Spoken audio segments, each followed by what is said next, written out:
She set an example of selfless duty, which, with God's help and your counsels, I am resolved faithfully to follow.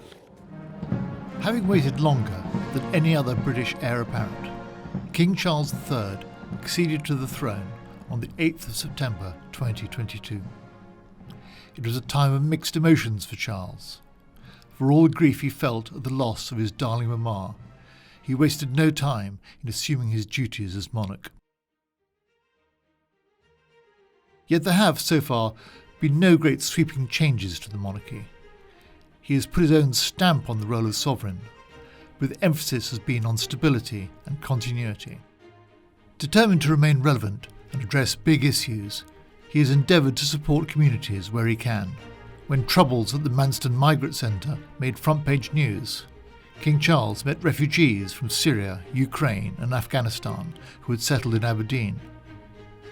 He danced with Holocaust survivors in North London and hosted a reception marking the 50th anniversary of the resettlement of Ugandan Asians in the UK.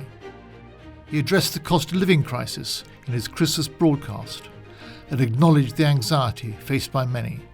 He followed that in January with the promise that a multi-million-pound boost from 6 offshore wind farms owned by the Crown Estate should be given to the Treasury. Charles's coronation reflected this sentiment too.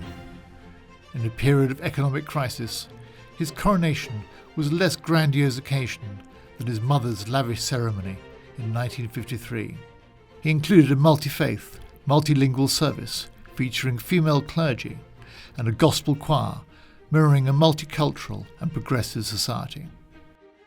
The rift between King Charles and Prince Harry cast a shadow over the coronation proceedings, but in the face of escalating revelations by Prince Harry and Meghan, he chose not to engage and retained a quiet dignity. Prince Harry did attend the coronation of his father, but without his wife, and he did not take part in the procession back to Buckingham Palace.